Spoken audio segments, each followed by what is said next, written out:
Bueno, un fraternal saludo, estimadas compañeras, estudiantes del doctorado en Ciencias de la Educación. Hoy nos convoca una mesa redonda desde la historia de la pedagogía y la didáctica para hablar sobre las corrientes pedagógicas tradicional y constructivista que fueron previamente seleccionadas. De ellas hablaremos desde la época y el contexto, sus principales autores, implicaciones de la enseñanza en la actualidad, los métodos, el rol del docente y de los estudiantes. Integrantes de este trabajo, Alba Guerrero, Adriana Contreras Arzuza, María Fulla Mozo, Yolima Andrea Palacio Muñoz y quien les habla, Lida Patricia Castellanos Mendivez. Trabajo presentado al profesor Alonso José Lorreal. Vamos a dar inicio con nuestra mesa redonda a partir de la época y el contexto desde la pedagogía tradicional. Hacemos una invitación a la compañera María para que nos hable sobre estas ideas. Compañera María, bienvenida. Gracias, muy amable. Bueno, en este momento hablaré acerca de la época y el contexto de la corriente pedagógica tradicional. Esta corriente empezó a finales del siglo XVII y se gesta en el siglo XVIII. Uno de los representantes es Juan Amos Comenio, perdón. Él es un filósofo, pedagogo y es un teólogo. Él en su obra Didáctica Magna afirma que la autoridad es el docente y que la academia se debe dar de manera paulatina, gradual, sí, y sistemática. En ese orden de ideas, él también defendió lo que tiene que ver con la educación universal y él allí no hizo distinción de género, mejor estaba en ese nivel. De igual manera, introdujo la orientación escolar académica en 3 niveles. Iba para la niñez, para la infancia y para la adolescencia. Él estaba de acuerdo que se utilizara el tema de la memorización y de la repetición. En este mismo sentido tenemos a Pestalozzi. Pestalozzi, él quiso humanizar un poco más este tema del tema tradicional, la pedagogía tradicional, y él buscó combinarla, ¿sí? Y estaba centrado más en esa eficiencia del niño, en el amor, ¿sí? Que tuviera un amor propio. Y de igual manera, él apoyaba que el docente fuera un observador por experiencia y también que la didáctica fuera simple y que se hiciera material para esas actividades que se proponían. Él también estuvo de acuerdo con la educación integral, lo que tiene que ver con la cabeza, el pensamiento, los sentimientos, el corazón y las habilidades por las manos de los niños. Ya viene el siglo XIX y allí el tema de la academia antigua, pero clásica a la vez, entonces tenemos a un nuevo autor quien habla acerca de los valores, ¿sí? Y ese autor básicamente es Hétoro y Tucídides. Ellos ven la academia como algo central y de igual forma tenemos que ver que en ese momento estaba el tema de la revolución industrial y el tema de la ilustración. Entonces, ellos quisieron denotar que hubiese un ciudadano que fuera leal y útil para la sociedad. En esa medida, también tuvieron en cuenta que los seres humanos fueran lógicos, racionales, y ya viene otro momento que tiene que ver con el positivismo. Seguido le cedo la palabra a mi compañera Adriana. Gracias, profe. Buenas tardes, compañeras. Bueno, aquí escuchando sobre la pedagogía tradicional, me hace pensar en muchas de las formas en que se educó o en las que fuimos educadas, porque a lo mejor nos tocó un poquito de esa educación también a nosotras, donde está el maestro al frente, la clase dictada, la memoria como principal herramienta, pero lo que dio pie a pensar, y si aprender fuera algo más que recordar lo que el otro dice, o si enseñar fuera acompañar más que dirigir. Entonces, desde esa mirada nace otra corriente, la que es el constructivismo. Más que una técnica, digo yo, es una forma de entender el aprendizaje como una experiencia activa, donde el estudiante construye sentido, dialoga con el mundo, se convierte prácticamente en protagonista de su proceso. El constructivismo sostiene entonces que el conocimiento no se recibe pasivamente, sino que se construye de manera activa a partir de la interacción del sujeto con su entorno y con otro. Es decir, el estudiante no aprende porque se le dice qué saber, sino porque interioriza, porque reflexiona, porque transforma y reconstruye lo aprendido a partir de su experiencia previa. Esta corriente, entonces, ya hablando de época y contexto, comienza a consolidarse en la segunda mitad del siglo XX, especialmente entre las décadas de los 70 y los 80, cuando los avances en la psicología cognitiva y la sociología del aprendizaje empiezan a replantear la educación. El contexto del que surge es crucial.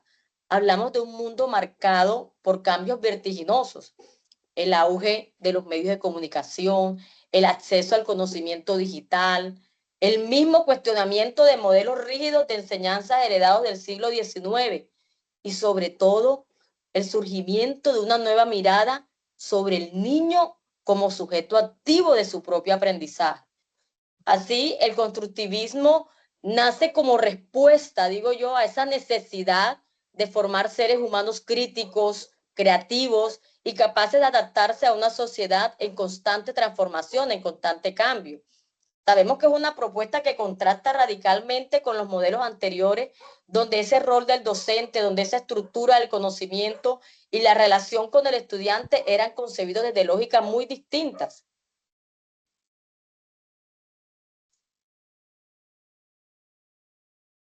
Así es, profe Adriana. Gracias por esas apreciaciones que por supuesto compartimos y que es lo que siempre nos está invitando para que hagamos o cambiemos un poquito, avancemos mejor en la evolución de lo que es la pedagogía, que por supuesto la tradicional viene dando esos aportes desde sus inicios, pero que con el pasar del tiempo estamos con la responsabilidad de transformarla, de innovarla de acuerdo a los cambios emergentes que van ocurriendo.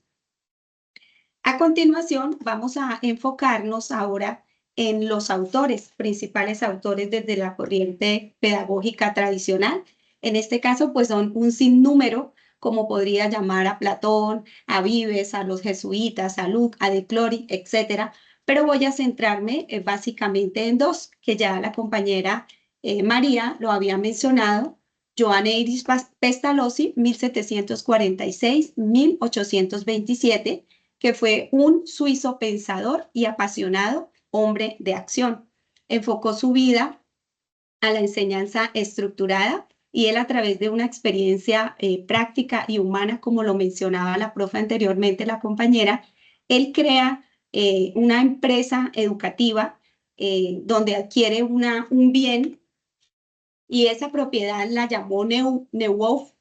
En ella llevaba niños de escasos recursos o pobres, generalmente campesinos, y allí los enseñaba a tejer, a hilar algodón y les daba una paga. Con esa paga que los niños recibían, financiaban sus estudios porque ellos no tenían esos privilegios como los tenían otras personas de ahí, de esa época. Siempre hemos visto como la jerarquía presente a lo largo de los años. Entonces, esa fue una manera de él implementar lo que es la educación pedagógico-industrial, que pues le duró también poco en ese entonces, pero que es muy valiosa para los aportes de la pedagogía, porque no permitía dar como esa correlación entre trabajo y estudio. La empresa desarrolla una función social y que iba en desalineación con el proceso educativo.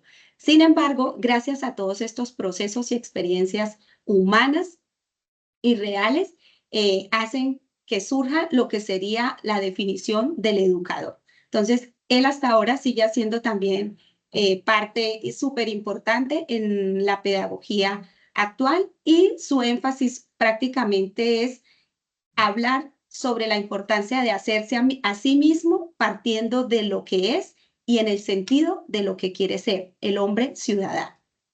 Un segundo autor que quiero traer a colación es Johann Friedrich Herbart, 1776-1841, filósofo, pedagogo y alemán, también considerado como el padre de la pedagogía científica. Y él da su aporte significativo porque enfatiza en la preparación pedagógica, es decir, en la formación de maestros. Tuvo influencia muy importante en el desarrollo de currículos escolares durante el siglo XIX y se basa la enseñanza de acuerdo a su metodología o a su teoría sobre los pasos secuenciales: la preparación, la presentación, la asociación, la generalización y la aplicación, donde da lo que es la relevancia de una enseñanza sistemática, que ahora pues comúnmente nosotros la conocemos también a través de nuestro trabajo de vida pedagógico, como son las secuencias didácticas. Entonces puedo relacionar, hacer énfasis con estos dos autores importantes de la pedagogía, de la corriente pedagógica tradicional. Entonces, compañera Yolima, quiero invitarla para que por favor también nos comparta desde la pedagogía constructivista aportes de estos pedagogos o de pedagogos influyentes. Muchas gracias. Buenas tardes, compañeras. Muchas gracias, profe Lida. Bueno, siguiendo en ese mismo orden de ideas, vamos a hablar de los autores que sentaron las bases teóricas del constructivismo. Ellos aportaron sobre cómo se construye el conocimiento. Esos autores que fueron más representativos fueron Jean Piaget, Lev Vygotsky, Brunner y David Ausubel. Desde Jean Piaget, él habla que el conocimiento es el resultado de un proceso lógico que incluye tres bases: la asimilación, la acomodación y la equilibración. Dentro de la asimilación, él explica que es entender lo nuevo con lo que ya se sabe. Dentro de la acomodación, dice que es cambiar lo que se sabe para entender lo nuevo, y el equilibrio es la búsqueda de una estabilidad entre ambas.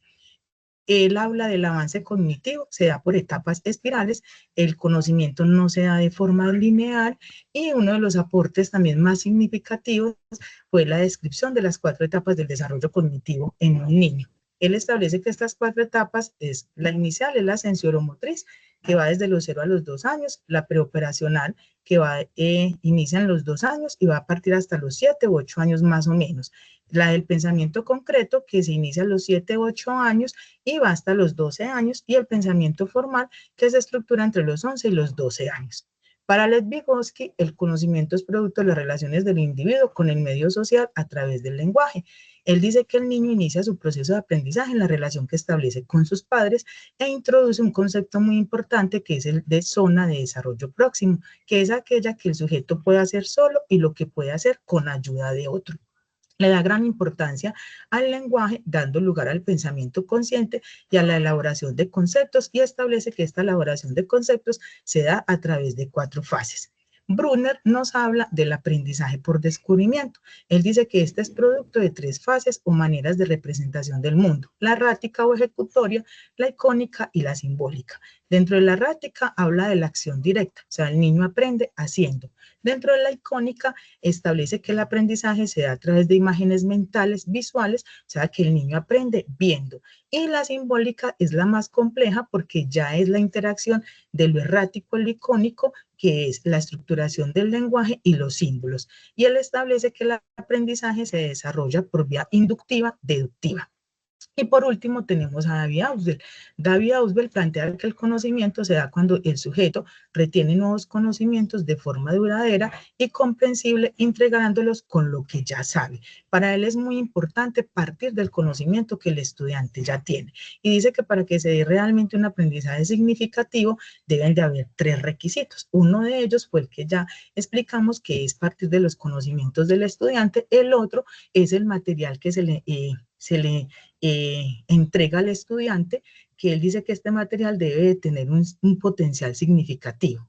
Y ese potencial significativo el estudiante se lo da a partir del conocimiento de las ideas que ya tenga entre su estructura mental, para él darle un significado psicológico al integrarlo con lo que él ya sabe. Y la actitud favorable frente al aprendizaje. Él parte de que el estudiante debe de tener interés y gusto por aprender. Bueno, vamos a continuar ahora con nuestra compañera Alba, que nos va a hablar de las implicaciones de la enseñanza en el modelo tradicional. Muchas gracias, compañeras.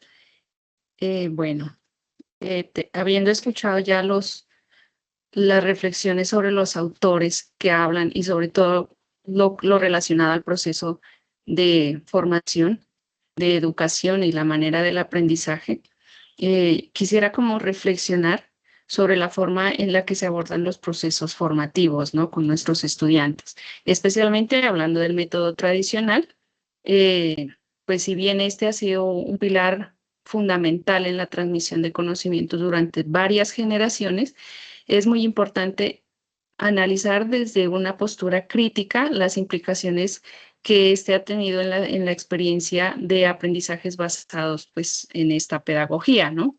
No con el ánimo de negar su aporte, ni tampoco descartar tampoco por completo estas prácticas, sino de abrirnos a las nuevas perspectivas que nos suministran estos autores, teniendo en cuenta que hay que enriquecer el proceso educativo, ¿no? Por ejemplo, desde la parte de el método tradicional o la pedagogía tradicional, se ha generado una de las implicaciones ha sido el aislamiento del estudiante, porque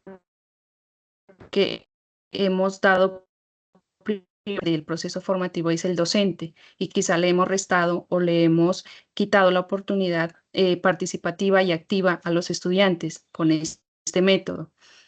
Por otra parte, tenemos la priorización de la memorización, no diciendo que la memoria sea inadecuada o sea mala, es muy importante el desarrollo de la memoria, pero no es solamente un elemento o una parte de todo el proceso de aprendizaje. Por otra parte, pues hablemos de la evaluación, ¿no? La evaluación ha sido desarrollada para basarse en resultados, en pruebas, en exámenes, donde quizás el desarrollo de habilidades no está como tan explícito, sino más bien, o sea, el desarrollo de competencias se queda a un lado y priorizamos los contenidos, los aprendizajes de teoría, digámoslo de otra manera. Como lo decía, pues si en la evaluación no se propicia la práctica, pues obviamente dentro del aprendizaje no está la práctica, no está el hecho de poder, el aprendizaje social o el aprendizaje haciendo. La falta de autonomía también, por otra parte, ¿no? Que el estudiante no tiene su oportunidad de elegir la forma de aprender o de elegir qué quiere aprender. Siempre el método tradicional propone que sea el docente el que determine qué debe aprender el estudiante y cómo debe aprenderlo. Por otra parte, requiere disciplina y control de parte de una persona para poder memorizar y repetir conocimientos. No es que sea malo, pero si nos quedamos solamente en eso, pues nos quedaríamos cortos y no aportaríamos a la parte del desarrollo integral. Entonces, otra implicación es esa, ¿no? Y quizá la más grande, que estamos limitando el desarrollo integral. De pronto, por la época, el contexto de lo que escuchamos, donde surgió o se desarrolló el método o la pedagogía tradicional, era donde se requerían a personas que pudieran repetir sistemáticamente un conocimiento para servir y funcionar a esa sociedad que se estaba desarrollando como industrial. Entonces empezaron a llenar conocimientos, pero quizá el desarrollo de la parte integral, de la parte como persona, pues se quedó a un lado. Entonces, pues en ese orden de ideas, pienso que es muy importante que reflexionemos sobre el rol que tenía el docente, el rol que tiene el estudiante, ¿no? Pero yo creo que de eso nos habla nuestra compañera que sigue adelante. Gracias, compañera Alba. Muy de acuerdo con esas apreciaciones y por supuesto que no hay cosas negativas, sino que son adaptadas al contexto que les tocó, digámoslo así, en siglos pasados.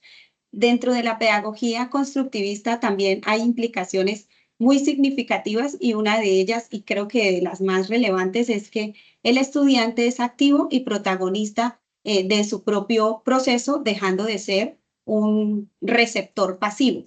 Implica también la práctica de lo sensorial, como lo opina la autora María Montessori a través de la importancia del desarrollo sensitivo, sensible de los niños más pequeños, principalmente porque ello les ayuda a desarrollar su propia personalidad y dar relevancia a la manipulación de objetos que le permiten a ellos pues aprender a clasificar, seriar, etc.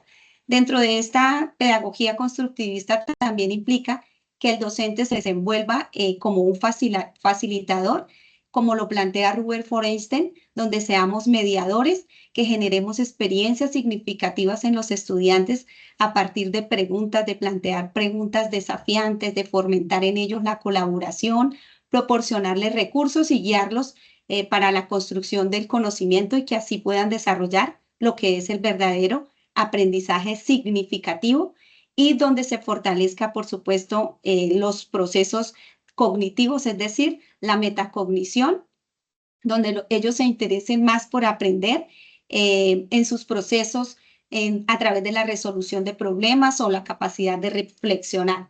Otra implicación está la interacción social o el humanismo, como Freiders y Manuel lo plantea. La interacción entre compañeros es lo que permite que diferentes perspectivas enriquezcan los procesos de construcción de conocimiento, como de eso ya tenemos experiencia nosotras a través de estas clases, de estos encuentros. Otra implicación es que el constructivismo permite que los niños se desarrollen de acuerdo a sus ritmos de aprendizaje, entonces dan esas oportunidades diversificadas. También enfoca hacia lo que es la evaluación formativa, donde se desarrollen procesos, se haga retroalimentación, se haga acompañamiento y no se vea simplemente como un resultado final sumatorio. Por supuesto, la implicación del uso de las tecnologías de la información y la comunicación que son emergentes en este proceso educativo. Entonces, esas creo que son las implicaciones desde la corriente constructivista que busca el desarrollo de habilidades de pensamiento en orden superior. A continuación, hablaremos entonces acerca de los métodos desde la corriente tradicional. Invito a la compañera Yolima para que nos comparta esas teorías. Bueno, vamos a hablar, como lo manifiesta la profesora Lida, del método en la corriente pedagógica tradicional. Este se centra en la transmisión del conocimiento desde el docente, que es la figura central, hacia el estudiante, quien asume un rol pasivo.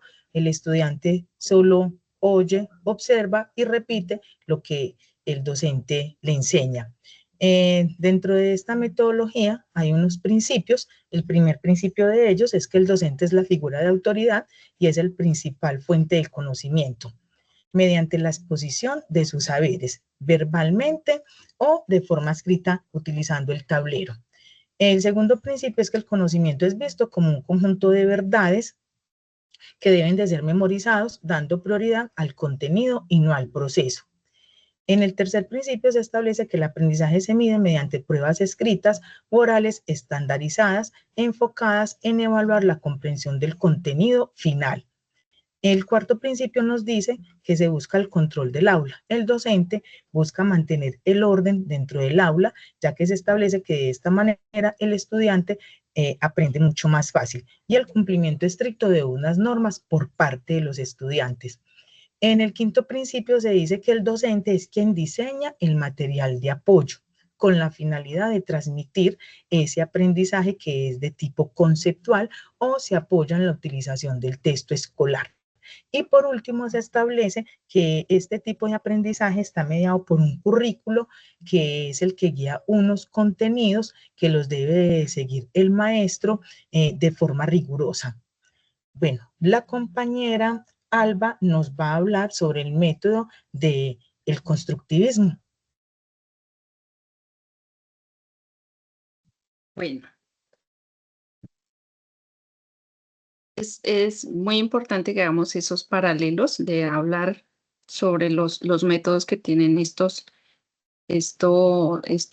pedagogías y, por supuesto, particularmente me atrae mucho los métodos que utiliza el constructivismo. Por ejemplo, el aprendizaje por descubrimiento, donde no es el docente el eje central, sino es el facilitador de estrategias y de herramientas que permiten que el estudiante sea el que construya su propio aprendizaje y conceptualice en la medida de sus habilidades y capacidades el conocimiento, ¿no? Por otra parte, algo muy importante que resaltan nuestros autores, como lo es Vygotsky, es el aprendizaje colaborativo, el aprendizaje social, el que requiere de la interacción con los demás. Y en esencia, pues eso es lo que somos, ¿no? Somos personas sociales y por lo tanto, pues este es como nuestra razón de ser. También está el aprendizaje basado en problemas, como otro método en el cual los estudiantes pues tienen la disposición o digamos, un contexto para darle solución a problemas reales, a problemas significado y significancia a eso que se está aprendiendo. Por otra parte, la metacognición, que es muy importante y que solamente se logra con el aprendizaje significativo, con el aprendizaje que yo he logrado desde mi propia experiencia, lo cual me permite saber qué sé, qué he logrado y cuál es mi forma de aprender más adecuada o cuál es mi estilo de aprendizaje. Entonces, esa parte es muy importante que cada persona sepa, ¿no? Cada persona se conozca y pues sea consciente de todas sus habilidades. Por otra parte, el uso amplio de herramientas, ya no nos quedamos como en la parte del tradicional en el que solamente utilizamos instrumentos análogos que son de lectura o tal vez el uso de la palabra, sino que ya podemos ampliarnos a un abanico muy amplio de instrumentos o herramientas que nos pueden facilitar el aprendizaje. Por ejemplo, la tecnología. Hacer uso de la tecnología, hacer uso de muchos recursos didácticos y pedagógicos que pueden facilitar el aprendizaje y permitirnos aprender de la forma más adecuada para cada uno. Eso, pues, digamos, como por resaltar de mayor manera eh, algunos métodos que nos permite el constructivismo.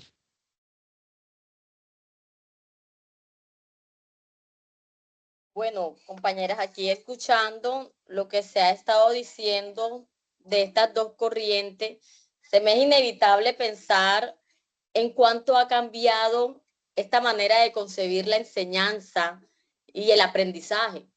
Y si bien hoy hablamos de estudiantes activos, hablamos de docentes que acompañan procesos, no podemos olvidar esto, ¿verdad? De lo que hemos estado hablando, que durante mucho tiempo la educación se fundamentó en ese otro enfoque, en esta pedagogía tradicional. Entonces, es en esta corriente, y bien se lo he escuchado ya a mis compañeras aquí mencionar, hablando ya del rol del docente y el rol del estudiante. El docente ocupa un lugar de autoridad indiscutible. Es quien enseña, quien dicta la clase, quien evalúa, y lo hace así desde una postura muy vertical, como único poseedor del saber. Entonces el aula gira en torno a él. La disciplina, el orden, la repetición y la memorización son los pilares. El estudiante, en cambio, es concebido como un receptor pasivo, como lo hemos venido escuchando. Se espera eso, que escuche, que tome nota, que repita. Entonces, lo que es la participación crítica, la curiosidad o la creatividad no tienen mucho espacio en esta corriente pedagógica. Se trata más de aprender lo que está establecido y no de cuestionar. Bueno, y aunque este modelo marcó profundamente la educación durante años, hoy surgen nuevas maneras, lo hemos visto, de entender los vínculos en el aula, donde los roles se transforman totalmente y cobran otro sentido desde enfoques también distintos. Creo que mi compañera María allí entonces nos tocaría escuchar la parte del constructivismo.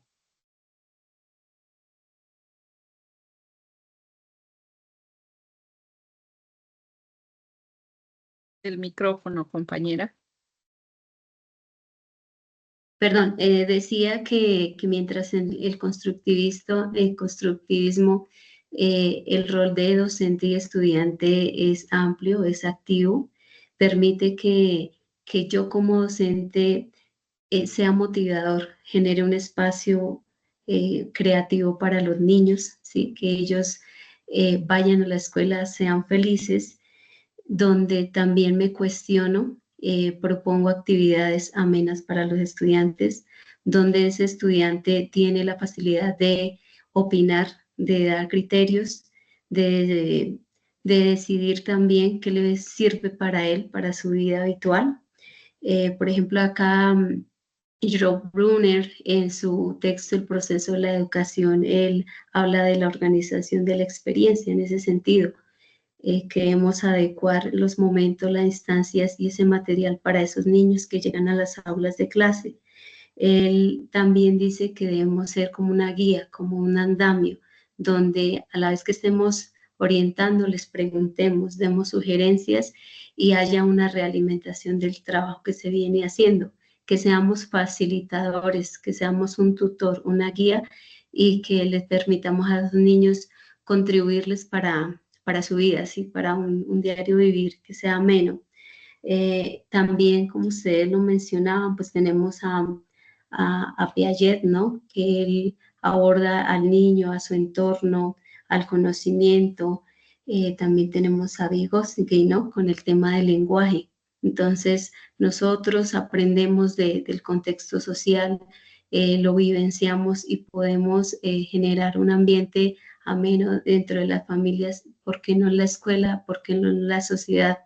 Esta corriente constructivista es sí parte del resultado de la tradicional, pero deja una cobertura que es que seamos más activos, que seamos innovadores, que vayamos por el tema de la investigación, que no dejemos atrás lo que la corriente tradicional nos orientó, como manejar el tema de ese conocimiento que sí se debe memorizar en ciertas instancias, y de ahí esa importancia de trabajar estas corrientes y generar ambientes propicios para los estudiantes y también para los docentes. Ello a nivel general, muy amables. Gracias, compañera María, muy de acuerdo, y también desarrollar desde lo que es también la humanidad, ¿no? A través de la interacción y del compartir los aprendizajes o el desarrollo de conocimientos. Bueno, para finalizar, vamos a compartir acá pantalla y damos una conclusión ya general de lo que ha sido nuestro conversatorio, nuestra mesa redonda.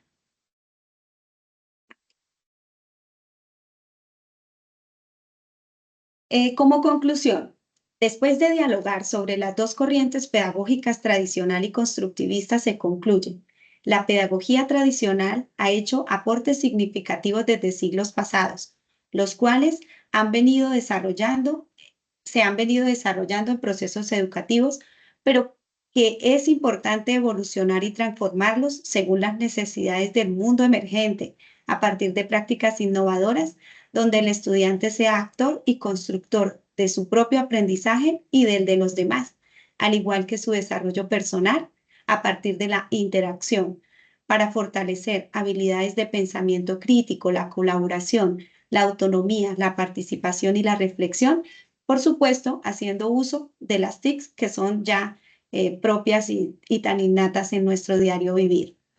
Las referencias bibliográficas en las que nos basamos son las que se relacionan a continuación, y de esta forma pues damos ya por terminado el conversatorio, que me pareció muy interesante y bastante enriquecedor.